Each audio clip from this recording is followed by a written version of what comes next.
Yan, hello guys, good morning. Nandito po kami sa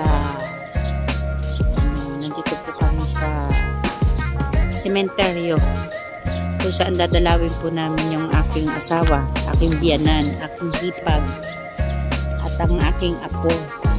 Dito ko po napansin na yung mga dati palang nakalibing, yan, dati po palang nakalibing, inalis na po pala nila, oh. Siguro yung mga buto po niyan, yung buto po niyan ay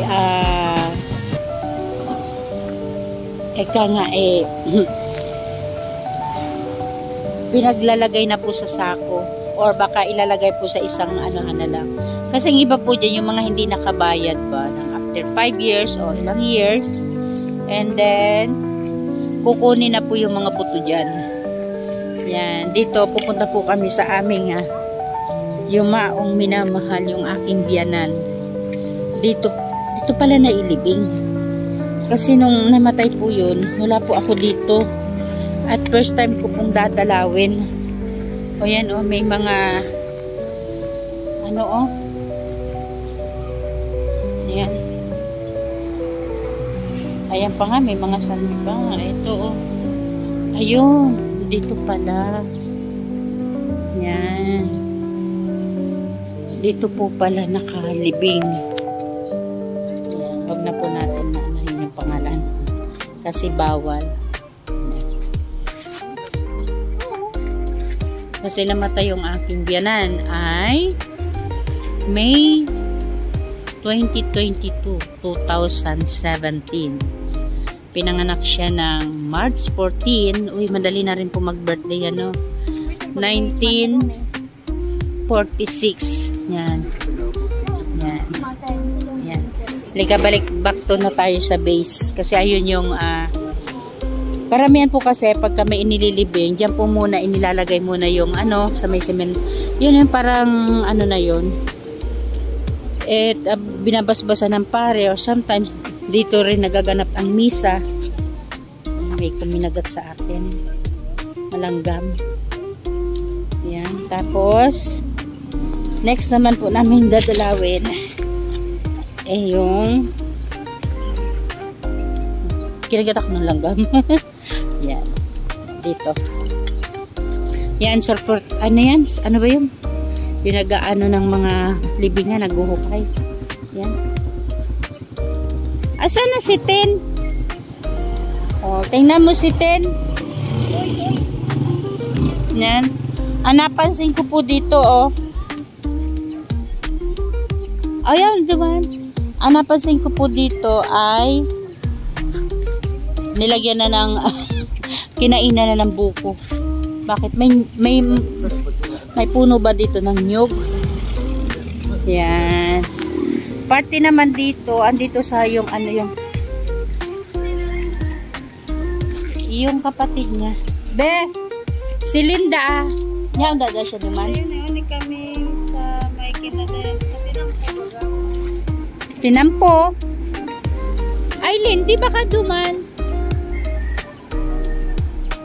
Sa may tinampo. Sabihan mo nga, tigan nyo na kami sa loob ng Campo Santo. Yan. Sa hindi gisukin sa akin ni ano. Ayan, na madamo na daan. O, sige, atya na. Mamaya na.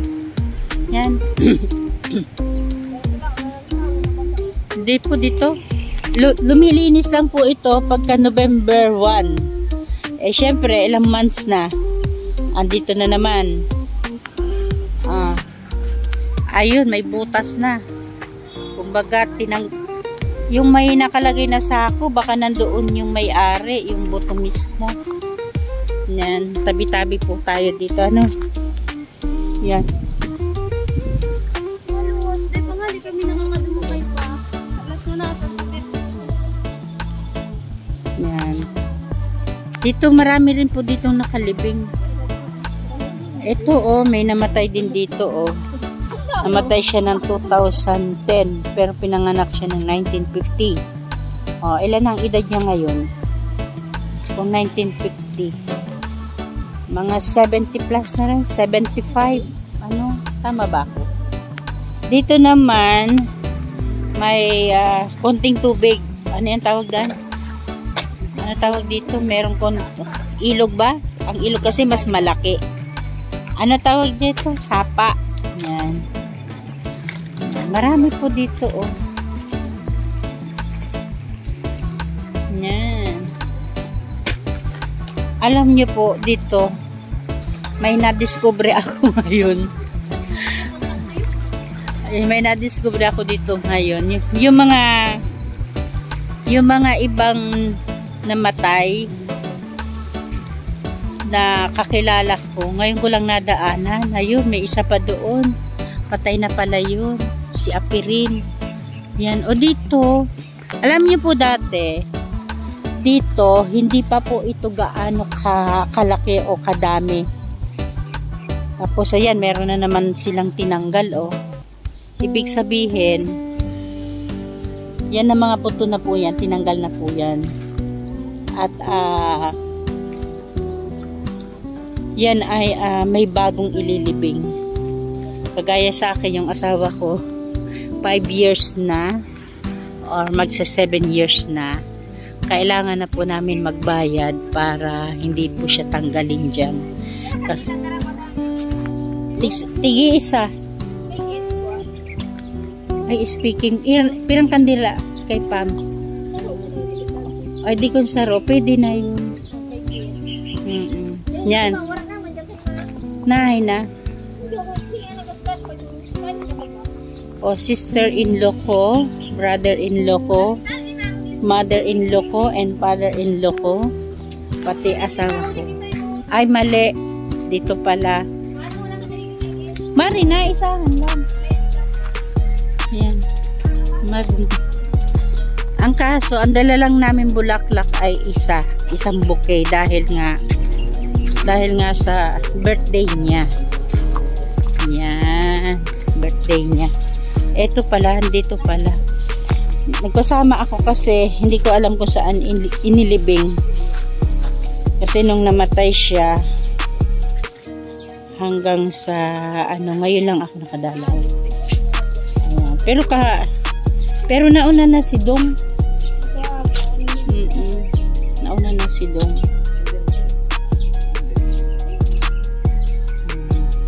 Ayan pa ata yung kandila ni Dong. Diba? Diyan na lang nito sa ano? Tigsararo ba? Uy ka na. Balo ka ba nga? Dino, Santa Maria, oy. Dagi itong pasako. Pag-ampang sa balo.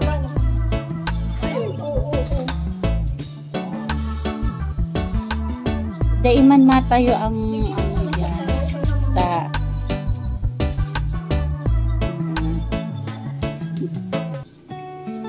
Wow, tatawadon mo na si Ma. Natanong kasalan ko kay ama mo. Alo yung kaya ang iro-iro. Pero bibelated. Yan, paggaling sa mister ko, sa father-in-law ko, pupunta naman kami sa isang libingan. Kisay. Kay sa sister-in-law ko naman. Yan.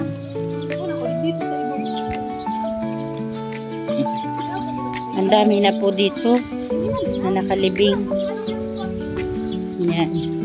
Yung mother-in-law ko, hindi alam kung nasaan na. So, ang dami po dito mga nakaano.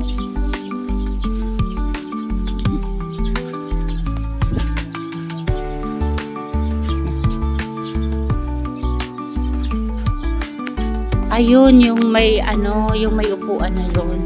Diba, so, yan ni Tiago? Ayun. Yun palang ayun. Ayun naman, yung may upuan na yun. Ayun. Sabay utot pa. Natadig di lubong. 2023. tanagadal. Kusaran tanagadal. 2013. Nga tadigdipig lubong. Bako tagarawis yun. Daraga nga tadigdipig lubong. O yan, ayan sinasabi ko. Yan po may naka... Aring dyan yung may upuan na pink. Yan, yung may upuan na pink. Yan po ay kapitbahay po namin yung namatay, bata pa. Edad niya siguro ay 12 anyos. Pero kung nabuhay yon o nabubuhay pa, siguro edad niya na ngayon ay 22 na. Kasi kaedad niya yung anak kong bunsong babae. Ngayon, namatay yon sa sakit ng tiyan. Hindi agad na isugod sa hospital. Dahil nga kasi, akala nila ordinaryong sakit lang ng tiyan dahil sa yung bata. Ang bibo pati yung batang yun. Ang ganda-ganda pati. Parang angel siyang tingnan. Ayun o, meron mga nagsiksika na. Ayun, may sako. Ang dami nang nakaano doon. Tapos, yung batang yun, kumain lang daw ng pakwan. Kaya ingat-ingat po kayo sa pakwan na. Lalot yung ang istorya ang dami daw kinain na pakwan na nabilad kasi bagong ani. Kasi nagpunta sila sa farm. May mga pakwan daw doon na inani. Nabilad daw yun. Hindi siguro napansin yung kinain na yung kinain niya ay mainit. Mainit na mainit. Yun. Yung kinain, sumakit yung tiyan. Kaya nung nakita yun sa ang dami nakuhang buto ng pakwan. Yan. Dito naman kami kay bayaw ko. Sa ano ni Kikay? Wala nakita mo. Bawian na kayo. Dahil mo man maano nito tayo. Ito aso nagdamo. Oh, sige na. Yan. Ang dami naming pinuntahan. Ilan sila. Pag November 1, puro mga so ito kilala ko rin tong nasa picture na to Marcoso. Ang anak niyang babae kumare ko. Patay na pala. Marami na po ako ditong hindi na napuntahan na mga kakilala, kaibigan at side ng asawa kong kamag-anak. Kasi dito karamihan po kasi dito ay puro kamag-anak ng aking asawa. Mga yumaon na. Hindi ko na po napupuntahan. Si Lola Nindo, Mayla, si Lola Nindo, si Lola Charing. Wala na. Lolo Roman. Yan yung makalat madamo. Pero pag once November 1 yan, lilinis ulit yan. Yan. Galing na po kami sa mga mahal namin sa buhay. So, pauwi na. Yan. Yung apo ko, hindi makita kung saan dyan. Basta parte dito. Sabi nila, pag nagtanim ka daw dito ng gulay, prutas, or whatever, mga matataba and matatamis. alam na this kung bakit matatamis. Diba? Yan, andito daw sa parte. Pero hindi ko alam kung saan dyan. Sige po guys, magbababay na po tayo. At anuhan na po natin sila. Kasi birthday kasi ngayon ng asawa ko. Kaya nagpunta kami dito sa cemetery. Babay po sa lahat.